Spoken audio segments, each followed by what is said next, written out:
ভগবানকে ছেড়ে চলে যাবে, কিন্তু আমার ভগবান কোনোদিন ভক্তকে ছেড়ে যায়। আর যদি কোনোদিন ভগবানের কাছে কিছু চাইবার থাকে, আমি অধম বাবা, আমি ভজনেরও কিছু বুঝি না। যদি কোনোদিন কিছু চাইবার থাকে ভগবানের কাছে, একটাই বস্তু চাইবে। কি চাইবে জানো? বিজয় সরকার একটা গান লিখেছে বাবা, এই বিজয় সরকারের গানের ভাষাগুলো একটু শ্রবণ করবেন। তোমার নামে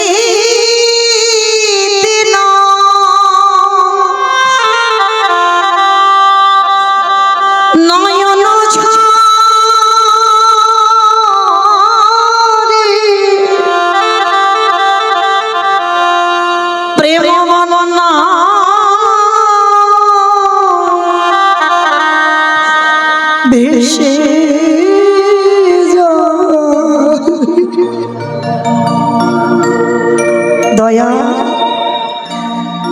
তুমি চিরকাল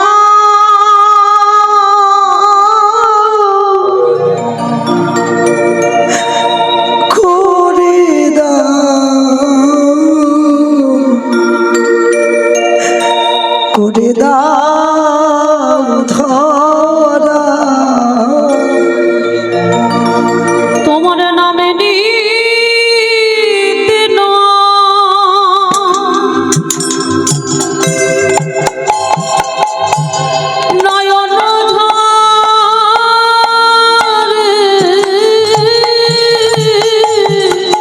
ভগবানের কাছে কোনদিন ধনী হতে ছিল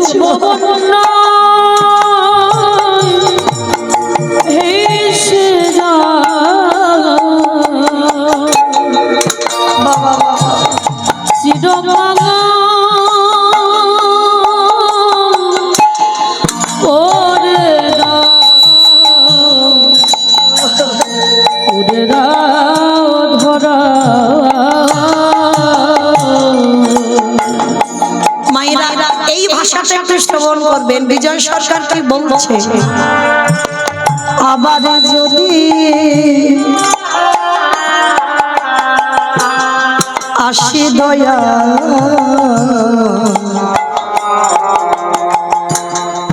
এ ভব সংসারে,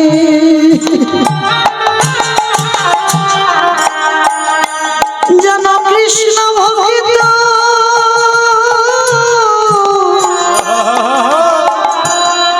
মায়ের ঘরে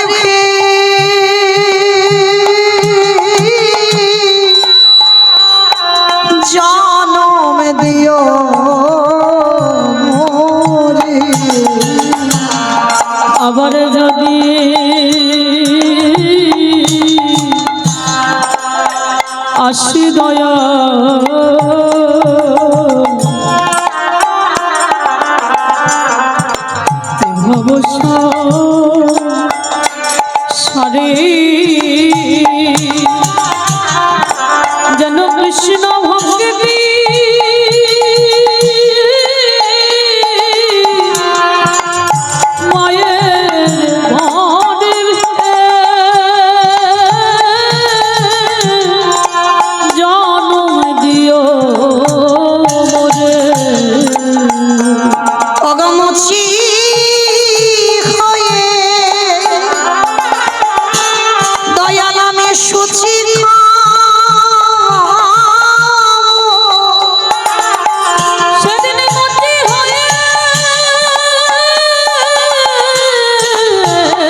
আস্তে।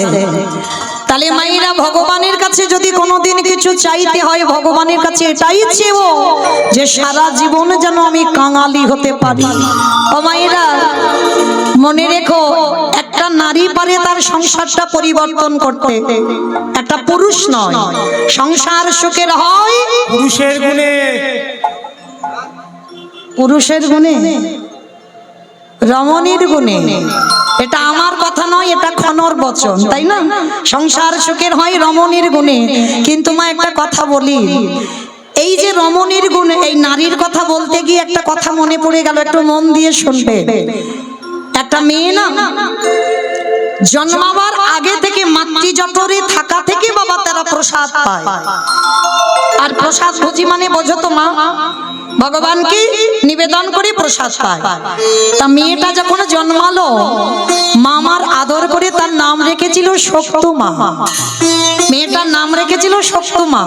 আর ছোটবেলা থেকে বাবা গীতা পাঠ, ভাগবত পাঠ, প্রসাদ সেবা এছাড়া মেয়েটা কিছু জানতো না।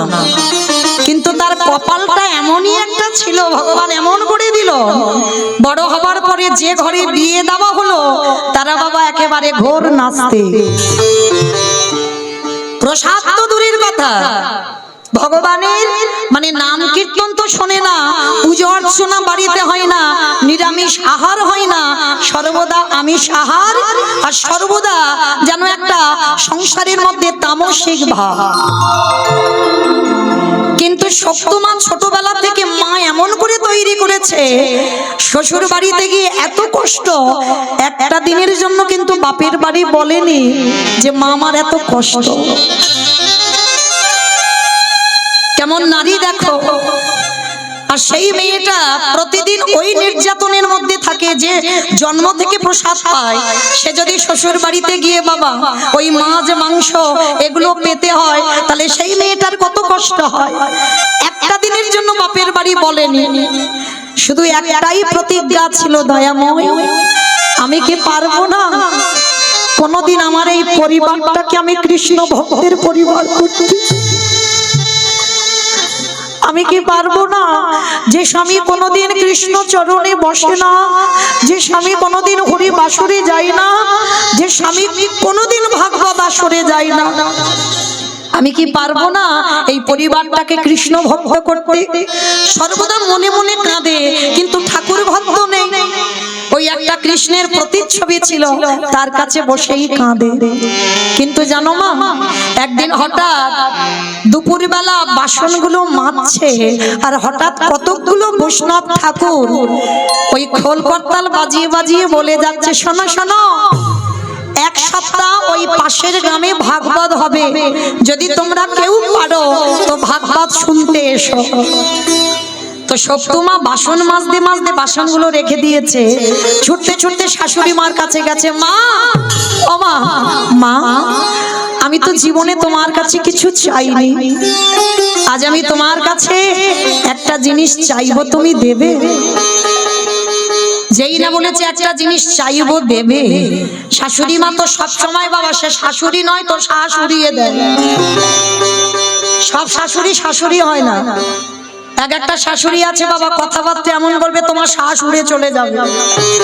তা সেরকম একজন শাশুড়ি। আর শক্তিমা সবে বিয়ে হয়েছে তো, আর সবে বিয়ে হলে মেয়েরা কেমন হয়, শাশুড়ি মার কাছে হাত জোড়ে করে বলছে, ও মামা পাশের গ্রামে ভাগবত হবে, একটু যাব শুনতে। সঙ্গে সঙ্গে শাশুড়ি মা রেগে গিয়ে বলে উঠলেন, অপদার্থ, এত বড় স্পর্ধা, তুই আমার ঘরের বউ হয়ে তুই কিনা রাতের অন্ধকারে ওই বাইরে যাবি ভাগবত শুনতে? আসো ছেলে এক্ষুনি আমি ছেলেকে বলবো, আর ছেলেকে বললে তোর ব্যবস্থা করবে। সঙ্গে সঙ্গে মা তো ছেলের কানে লাগালো, আর যখনই স্বামী তো সে স্বামীও ছিল না, একেবারে আসামি। যেই না শুনেছে বউ যাবে ভাগবত শুনতে, সঙ্গে সঙ্গে ওই বেতের বাড়িটা নিয়ে বউকে বেতটা ধা, দূর হয়ে যা, বেরিয়ে যা, দূর গিরিধর।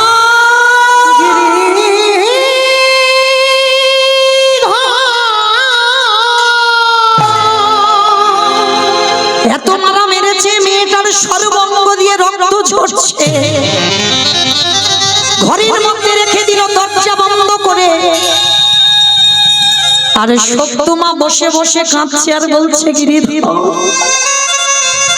ছোটবেলা থেকে তোমার নাম ভালোবেসেছি, ছোটবেলা থেকে তোমার এই ভাগবত পাঠ গীতা পাঠ এতেই আমার জন্ম, কিন্তু এমন ঘরে তুমি আমার সংসার করিয়ে দিলে যে বাড়িতে কৃষ্ণ নাম বলা যায় না, কৃষ্ণ নাম শোনাও যায় না।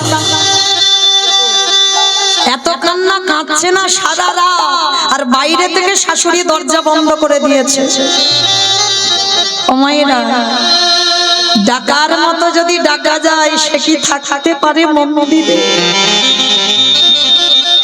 পাথর রূপে ত্যাগ করে দিয়ে শাশুড়ি মার রূপ ধারণ করেছে আমার গিরিধর। আর শাশুড়ি মার রূপ ধারণ করে দরজা বাইরে থেকে খুলে আজ সত্যমার কাছে গিয়ে বলছে, বৌমা বৌমা। চমকে উঠেছে, কে কে আমায় এমন করে বৌমা বৌমা বলে ডাকলো? বৌমা। সর্ব অঙ্গে আমার ভগবান শাশুড়ি হয়েছে, ওটা কিন্তু শাশুড়ি নয়, ভগবান শাশুড়ির রূপ ধরে এসেছে। সর্ব অঙ্গে হাত বুলিয়ে দিল। পরশমণি পাথরের নাম শুনেছো মা? লোহাতে ঠেকালে লোহা সোনা হয়ে যায়, আর আমার গোবিন্দ পরশমণির থেকে আরো মূল্যবান। কোন ভক্তির অঙ্গ যদি পরশ করে তার অঙ্গটা সোনার থেকে আরো দামি হয়ে যায়।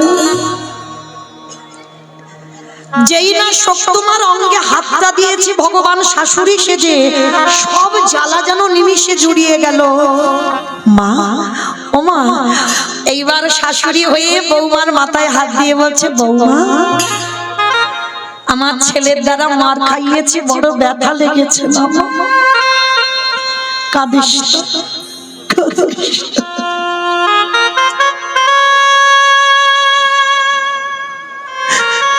যা, এতক্ষণে আমার ছেলে ঘুমিয়ে পড়েছে, আমি নিজে দরজা খুলে দিচ্ছি, যা তুই একটু ভাগবত শুনে আয়। যেই না ভগবান শাশুড়ি হয়ে বলেছে ভাগবত শুনে আয়, সত্যমা তো চমকে উঠেছে। মা, তুমি আমায় অনুমতি দিচ্ছ আমি ভাগবত শুনতে যাব? হ্যাঁ দিচ্ছি। আমি ভুল করে বলে ফেলেছিলাম ছেলেকে, আর আমি এই ভুল করব না। যা মা, যা তাড়াতাড়ি যা, ছেলে ততক্ষণে ঘুমাচ্ছে, ওর উঠতে উঠতে তুই ততক্ষণে চলে আসবি, যা। শাশুড়ি মার অনুমতি পেয়ে সত্যমা চলে যাচ্ছে। আর শোন শোন বৌমা, ওই ফিরবার সময় আমার জন্য একটু প্রসাদী নিয়ে এসো। সত্যমার মনে আনন্দ, আর ছুটতে ছুটতে ওই যেখানে ভাগবত হচ্ছিল ওই ভাগবত আসরে গেছে। আর যখনই ভাগবত আসরে গেছে সারা রাত ভাগবত শুনেছে, সারা রাত নিত্য কীর্তন করেছে, আর সকালবেলা প্রসাদীটা নিয়ে বাড়িতে যাবে। আর ওদিকে আসল শাশুড়ির তো ঘুম ভেঙে গেছে ভোরের বেলা, আর ঘুম ভেঙে গিয়ে দেখে না বৌমার দরজা খোলা, আর বাইরের দরজা খোলা, বৌমা গেছে ভাগবত শুনতে। এইবার আছে কোথায়?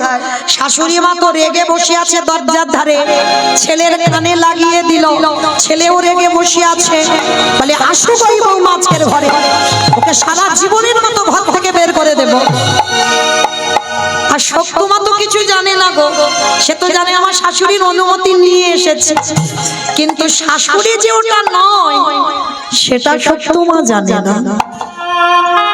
প্রসাদীটা হাতে করে নিয়ে ছুটতে ছুটতে, আর যেই না দরজাতে পা দিয়েছে শাশুড়ি মা বলে উঠলেন, দাঁড়া, তোর এত বড় স্পর্ধা, তুই আমার অনুমতি না নিয়ে আমার ছেলের আদেশ বিনা তুই গেলি কিনা ওই ভাগবত শুনতে? দেখাচ্ছি মজা তোর, দাঁড়া। মা, এটা তুমি কি বলছো? আমি ঘরে কাঁদছিলাম, তুমি আমার কাছে গিয়ে বললে যে জামা তুই ভাগবত শুনে আয়, তুমি আমার সর্ব অঙ্গে হাত বুলিয়ে দিলে, তুমি আমায় নিজে বললে প্রসাদ নিয়ে আসতে, আমি তো তোমার জন্য প্রসাদ নিয়ে এসেছি। বিশ্বাস করো মা, আমি মিথ্যা বলছি না।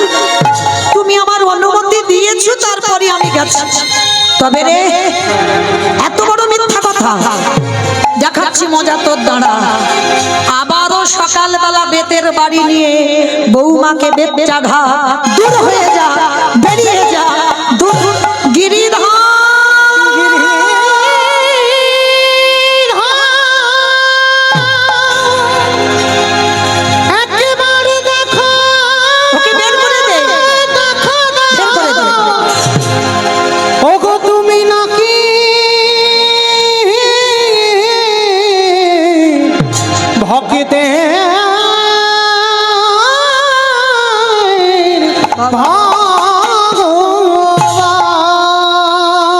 যেই না বললেন ওকে গলা ধাক্কা দিয়ে বের করে দে।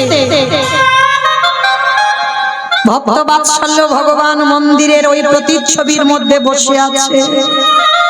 কে বলেছে গো চিত্রপটে ভগবান থাকে না? তোমাকে এতবার মারল, সর্ব অঙ্গ দিয়ে রক্ত ঝরছে। গিরিধর, তোমারে ভালোবাসলে যে এত কষ্ট পেতে হয়, যদি জানতাম আমি কোনোদিন তোমায় ভালোবাসতাম না। এত মারা মারলো। বাসি বাসে কাপড় পরে আছে, কাচবে কে? এঠো বাসন পরে আছে, মাজবে কে? ঘর বাড়ি পরিষ্কার করবে কে? ওদিকে আমার ভগবান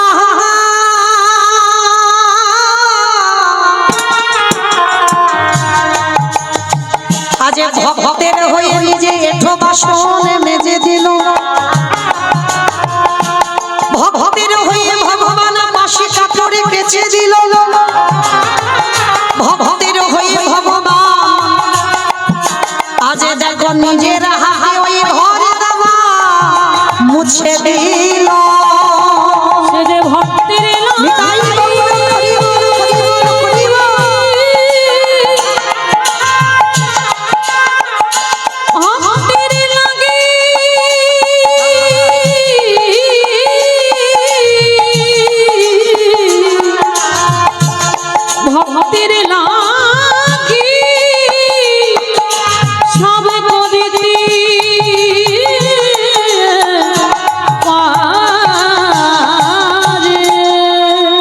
শাশুড়ি মা গিয়ে যেই না দেখা মাত্র সঙ্গে সঙ্গে চমকে উঠে কি আমার কল ধারে এত এঠো বাসন ছিল, কে মেজে দিল?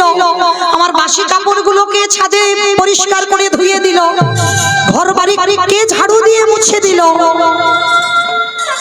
সঙ্গে সঙ্গে তোমার আর বুঝতে দেরি হলো না। গিরিধর, আমি বুঝতে পেরেছি কাল রাত্রিবেলা তুমি আমার শাশুড়ি সেজে তুমি আমার অনুমতি দিয়েছো ভাগবত শুনতে যেতে। সেটা যদি সত্যি হয়, তোমার চরণে আমার নিবেদন, একেবারে কৃপা করে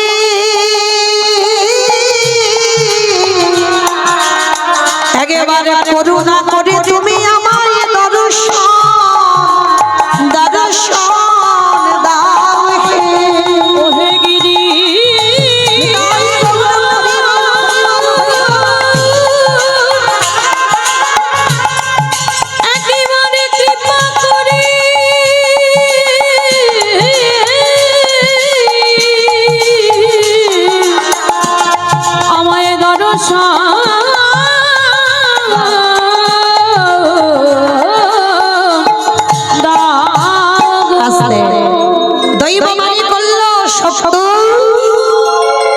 আজ আমি যাব তোর পাশে। শাশুড়ির স্বামী দাঁড়িয়ে আছে, যাদের সেই নয়ন হয়নি, শুধুমাত্র বৌমার জন্য আমার ওই প্রতিচ্ছবি থাকতে পারলো না। আমার সপ্তমাকে বামে নিয়ে আমার গিরিধারী দাঁড়িয়ে আছে। শাশুড়ি মা স্বামী সাক্ষাতে দর্শন করলো। দর্শন করে ওই বৌমার চরণ দুখানা জড়িয়ে ধরে বলল,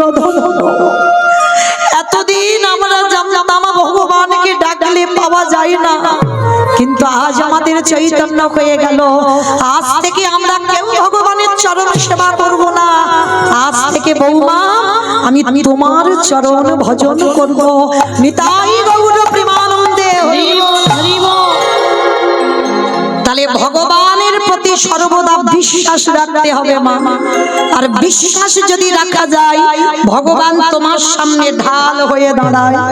যদি বলো তার প্রমাণ আছে, কুরুক্ষেত্রের মাঠে বাবা যখন ওই গান্ধারীর একটা একটা করে সন্তান প্রাণ হারাচ্ছে, কথাগুলো বলছিল কে? সঞ্জয় দিব্য নয়নে দর্শন করে অন্ধ ধৃতরাষ্ট্রকে বর্ণনা করেছিল। ভালো করে এই জায়গাটা শুনবেন, বিশ্বাসটা কেমন বস্তু হয়। ভগবানকে ডাকলে পাওয়া যায় না? যায়।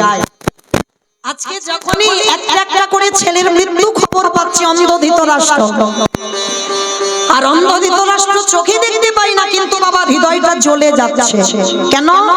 একটা একটা করে ছেলের মৃত্যু খবর যখন পাচ্ছে, দুর্যোধন উরুভঙ্গ হয়েছে, দুঃশাসনের বক্ষ চিরে রক্ত পান করেছে ভীম, ওই একটা একটা কথা শুনছে আর সর্ব অঙ্গটা যেন আগুনের মতো জ্বলে যাচ্ছে।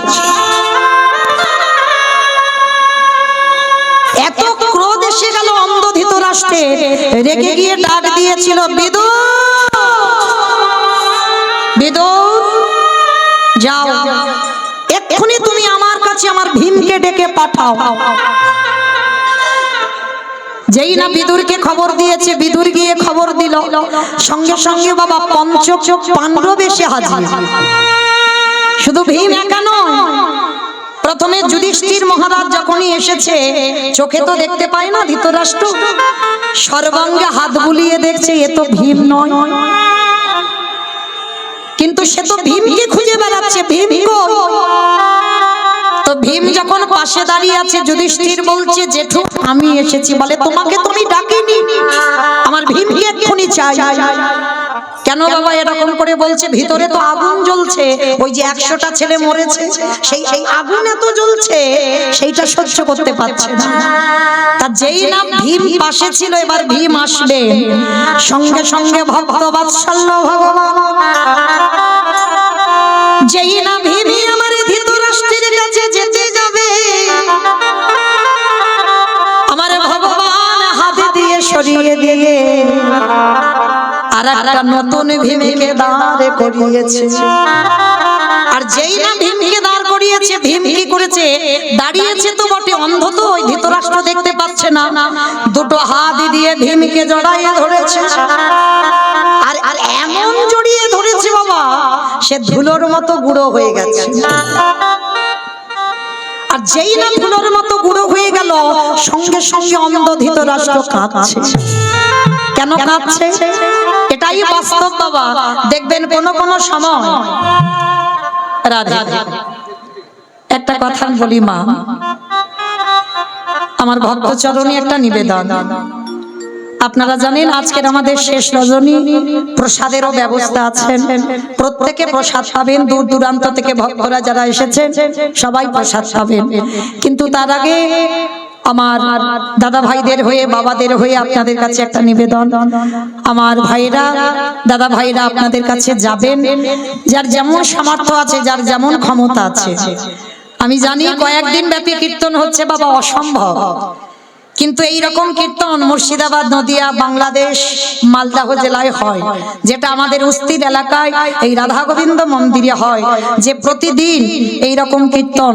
তো জানি আপনাদের একটু কিন্তু বোধ হয়, তবু তো আজকের দিনটা শেষ দিন, আর কালকে থেকে কেউ আপনাদের কাছে যাবে না ভিক্ষা ঝোলা নিয়ে, আবার 1 বছরের জন্য অপেক্ষা করতে হবে। আর এই 1 বছরের মধ্যে কে থাকবে আর কে যাবে এটা তো বলা যায় না। তাই আমার কমিটি দাদা ভাইরা আপনাদের কাছে যাবেন, আর তাদের হয়ে আপনাদের কাছে নিবেদন, প্রত্যেকে কিছু না কিছু, যতজন ভক্ত আছে, যারা খাওয়া দাওয়া করে চলে গেল তাদের কথা বাদ দাও, ওরা তো আসেনি কীর্তন শুনতে, ওরা একটু দেখতে এসেছে আর একটু খেতে এসেছে।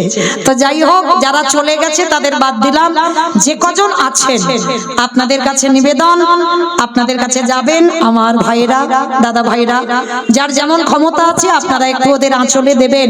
একটা কথা মনে রাখবেন, ব্যাংকে টাকা রাখলে নমিনও রাখতে হয়, আর এখানে তো নমিনও রাখতে হয় না। 1 টাকা দিলে সেটা তোমার, কিন্তু ওই 1 টাকার বদলে ভগবান যে কত কত লাখ টাকা তোমায় পৌঁছে দেবে সেটা কল্পনাও করা যাবে না। কারণ এরা পেটে খাওয়ার জন্য নেয়নি, ধর্ম কাজের জন্য নিয়েছে, ভগবত সেবার জন্য। তাই প্রত্যেকের কাছে এই দামোদর মাসে, সেই তো দামোদর মাসের আমাদের শেষ, তো যেহেতু আমাদের প্রত্যেকের নিয়ম কিছু না কিছু করা, একটু সাধুগুরু বৈষ্ণব সেবা দেওয়া, সবাই যদি পেরে নাম উঠি সবার কাছে নিবেদন, আমার ভাইরা যাচ্ছেন প্রত্যেকে কিছু না কিছু ওদের আঁচলে দেবেন। নিতাই গৌর প্রেমানন্দে হরি বল হরি বল হরি বল।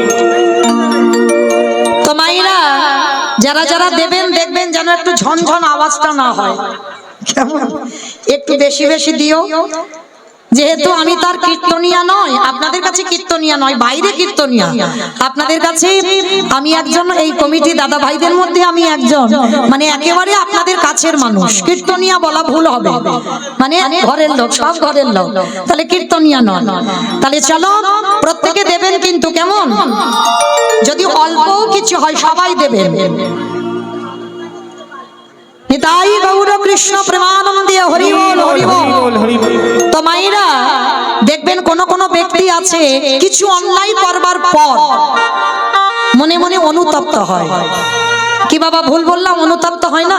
কোন ব্যক্তি দেখবেন রাগের বশে, ক্রোধে একটা অন্যায় করে ফেললো, আর সেই অন্যায় করবার পর পরে কিন্তু ভুলটা বুঝতে পারে, আর ভুলটা বুঝতে পেরে নিজে অনুতপ্ত হয়। তো আজকে লক্ষ্য করেন অন্ধ ধৃতরাষ্ট্রের তেমন দশা, যেই নেই আজকের ভীমকে একেবারে হৃদয়ে ধরে যখনই ধুলোর মতো গুঁড়ো করে দিল অন্ধ ধৃতরাষ্ট্র, নয়ন জলে বুকু ভাসাইয়ে বলে কৃষ্ণ রে আমি অন্যায় করেছি, আমি ভুল করেছি, আমি বুঝতে পারিনি, আমি রাগের মাথায়, আমি যখন শুনলাম আমার 100টা ছেলে একটা একটা করে মারা যাচ্ছে, তখনই আমি রাগের মাথায় সংকল্প নিয়েছিলাম যে নিজের হাতে আমি ওই ভীমকে বধ করব। আমারে ভগবান মৃদু হেসে বললেন, জেঠু গো এই জগতের সংসার মাঝে কার মনের ভিতরে কি চলছে এটা জগতে কেউ জানে না, ওটাই আমি ছাড়া আর কেউ বোঝে না। ও জেঠু, কে বলেছে তোমায় তুমি ভীমকে মেরেছো? কখনো তুমি মারোনি। না কৃষ্ণ, আমি নিজের হাতে ওকে বুকে চেপে ধরে মেরেছি। বলে দূর, ভীমকে মারোনি। দেখবে এইবার আসলে ভীমকে এনে দাঁড় করিয়েছে। সর্বঙ্গে যখন হাত বুলিয়ে দেখলো সত্যিকারের ভীম দাঁড়িয়ে আছে, অন্ধ ধৃতরাষ্ট্রকে দিয়ে বলল, কৃষ্ণ রে আজ আমি জেনে গেলাম তুই সত্যিকারের ভক্তির ভগবান। কিরে? বলে জেঠু তুমি ভাবলে কি করে কৃষ্ণ ভক্তকে নিধন করা যায়? এই জগতে যার সঙ্গে কৃষ্ণ রয় তার কি কোনদিন অপমৃত্যু হয়? পারবে না, তুমি কৃষ্ণ ভক্তকে নিধন করতে পারবে না। কৃষ্ণ তুই কি করে জানলি? বলে আমি জানবো না? তুমি মনে মনে যখনই সংকল্প করলে আমি আগে থেকে জানতে পেরে গেছি তুমি আজকের ভীমকে বধ করবে। জেঠু ওই জন্য আগে থেকে আমি একটা লোহার ভীম বানিয়ে রেখেছিলাম, আর আমি জানতাম তুমি ক্রোধ সামলাতে পারবে না, ওই রাগে তুমি ভীমকে হত্যা করবে, ওই জন্য তোমার সামনে আমি লোহার ভীম দাঁড় করিয়েছি। এইবারে ধৃতরাষ্ট্র কাঁদে আরে বলে, কৃষ্ণ রে তোর কাছে আমার নিবেদন রইল। কি নিবেদন? কৃষ্ণ একটা জিনিস তোর কাছে চাইবো, তুই দিবি। কি চাও? জেঠু ক্ষণকালের জন্য, ক্ষণ সময়ের জন্য তুই আমার দৃষ্টি শক্তিটা ফিরাইয়ে দে। ও তুমি পৃথিবীর আলো দেখবে না? পৃথিবীর আলো দেখবো না কৃষ্ণ রে, তুই পঞ্চ পাণ্ডবদের সঙ্গে রইলি তোর ভুবন মঙ্গল ভুবন রূপখানা আমি একবার নয়ন ভরে দেখতে চাই।